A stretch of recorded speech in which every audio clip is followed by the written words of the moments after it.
Yo, what is going on YouTube? I am Germ here. So obviously today we had some absolutely massive news coming out of the LEC, and it sucked because I was literally driving to work when the news came out. So I wasn't home to record a video right away, but still we're getting the story out to you guys, which should be right around 24 hours after it happened, maybe a little bit less. I don't think that's too bad, but there is a ton to talk about in this video, so we're just going to get right to it. Obviously Miky is back in the LEC, and people aren't happy. Kind of an interesting, weird combination, but we will explain. So definitely drop a like if you guys do enjoy this video. I'd appreciate that a ton. Subscribe, save today, and all my latest content. Maybe consider checking out the merch. With that being said, let's get right into this one, because like I said, there's a lot going on here, a lot of different opinions, a lot of different takes, and it's just a big story. So here it is. The very first thing that came out of all of this is we have Excel posting this video. First day out of jail. Welcome G2 MikyX to the LEC team pending Riot approval, and they post this, free at last. It's Miky wearing what I think is the pretty ugly Excel jerseys with the giant JD and the EE. I don't even know what's going on. It looks like a really, really weird jersey, but hey, he's rocking it. He's back. It's exciting. That is awesome. So many people I was going to say so many people thought, but so many people knew Miky deserved to be back in the LEC, obviously. Whatever you thought about his last year with G2, he's still a top 10 support in the LEC. He deserves to be in the league. Now, obviously, he has probably one of the higher salaries in the entire LEC, and he had a buyout on top of that, so that automatically priced a lot of teams out of the MikyX sweepstakes, because just like the LCS has top teams that spend a lot of money or some amount of money, the LEC has bottom teams that are pretty unwilling to spend money, even on large salaries, let alone a buyout on top of that. And it kind of makes sense. On one hand, they are just kind of being cheap and taking advantage of the fact that the LEC doesn't have, salary rules of how much money you have to spend or whatever. But on the other hand, also, it doesn't make much sense to spend a bunch of money on Miky to not even make the playoffs, or to maybe get like 5th or 6th in the league, when you really want to spend money to go to Worlds, to compete for a world spot, to, go to MSI, all these big tournaments. That's how you're really going to grow your brand and grow your fan base and all this stuff. So, on one side, it does suck that the current financial restrictions and financial situations of the LEC, LCS, whatever, prevented Miky from getting on a team.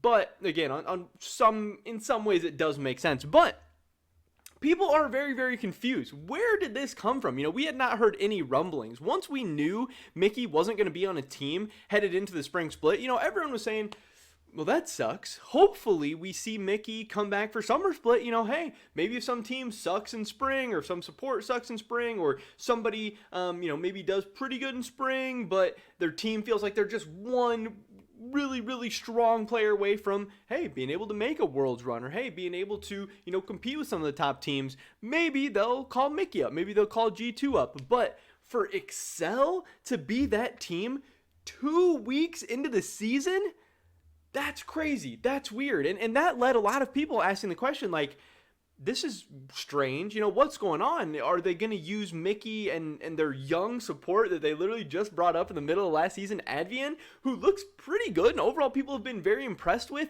and kind of like turned Excel's season around last year? Are they going to use them and sign some kind of 6-man roster? Are they just going to bench Advienne? What the heck is going on?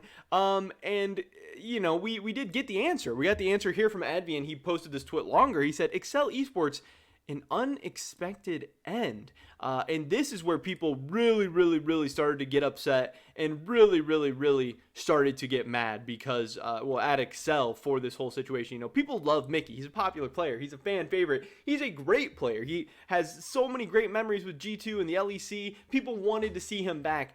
They just didn't want to see him back like this. Advienne goes on to talk in his tweet longer a little bit about how, as I'm writing this, I'm not sure how to feel. On Sunday, I've been told by the management of Excel that I was going to be replaced by Miky after 2 weeks of play in the spring split. Like, it's so weird. Excel spent the whole offseason putting together this 5-man roster, and they're like, hey, this is the roster that's going to give us a great chance. We're going to make playoffs for the first time in our history. We're going to do all these great things. We're going to grow our fan base. We're going to grow our brand, whatever. This is the roster. These are the 5 guys who are going to do it, at least in the spring split. Obviously, between spring and summer, it's a good time to sit down, evaluate things. Maybe your goals change or whatever. But 2 weeks into the spring split, you've already changed your mind. You've already decided to make a roster change. That's crazy. You know, you would think like Advienne was just running it down. Advienne was just absolutely inting his brains out.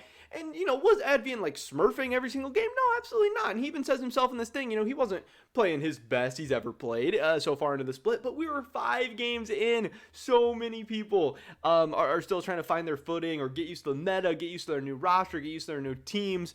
And, they've already decided to make a change. That is just crazy. This is a guy who hasn't even gotten a full year in the LEC with the team, comes in the middle of summer split, and then is out before the end of the next spring split. Again, super, super weird. What people are hitting on really big here is this decision, as I'm told, is not made based on performance issues, motivation issues, issues with regards to my personality, or anything out of the game related. It is purely a business decision. Also, they talk about here, this decision was taken by the management only, without any open dialogue with my now ex teammates or heads up to me prior to the decision already being made, which again is also super weird. That is not something you see with many teams, you know, with all these big, you know, kind of moves being made. You know, when G2 looks to make a move, they consult Captain Yankos. When, you know, some other teams, like obviously when Team Liquid goes to make a move, they talk to their players like, hey, what do you guys think about this player, this player? What would you think about playing with this guy?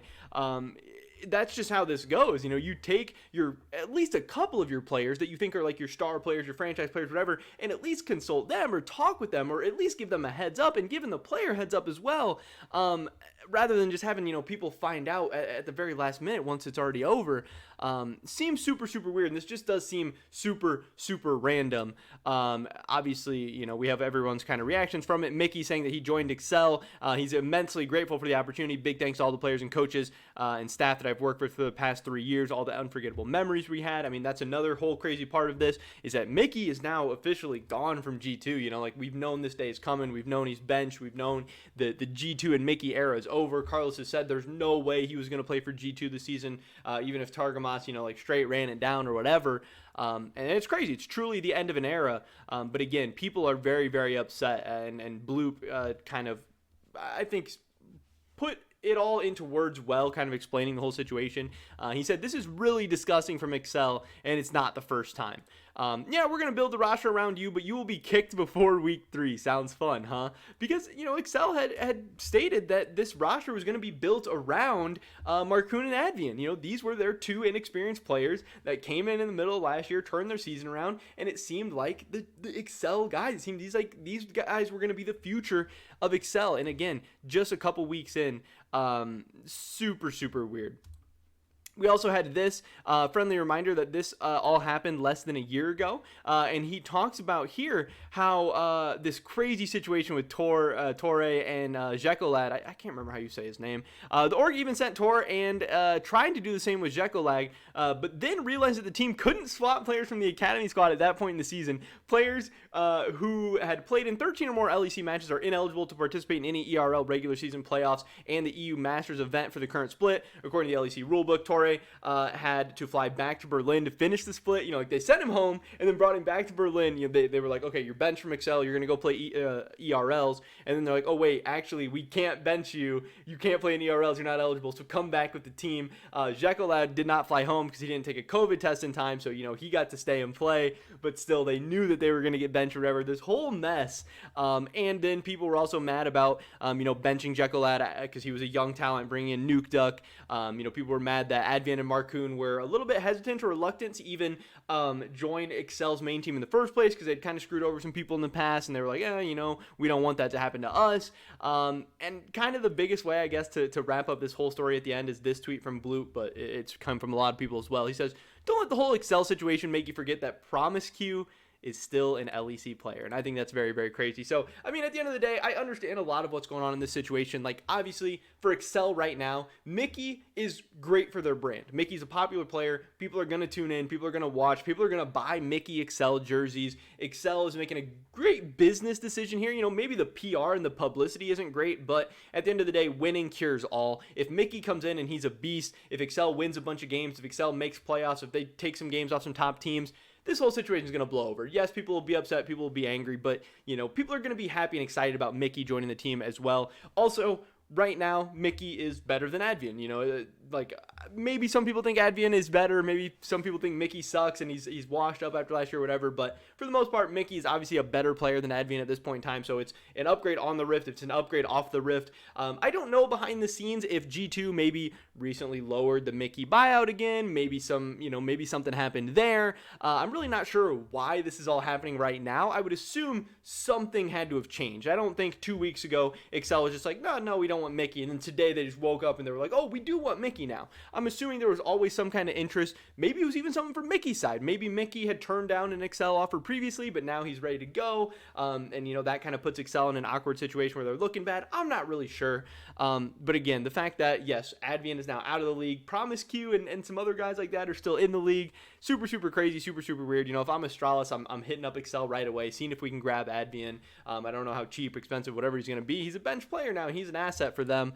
Obviously, we also have Carlos chiming in. He said, thank you for absolutely everything. I'm glad there's a good end to the story. 2019 will never be forgotten. G2 Army will forever have you in our heart. And also, the big thing here is that everyone from the former G2 lineup have now found a successful organization, which, hey, that's kind of debatable there. Miky got sent to Excel. Hey, how successful do you think they are? But successful organization to continue building their career at. Chapter is closed. And yes, the 2019 G2 chapter is officially closed, and that's sad. I mean, that is a sad thing to have happening, because that was an amazing time in European League of Legends, G2 League of Legends, Western League of Legends, and just League of Legends esports in general all around the world.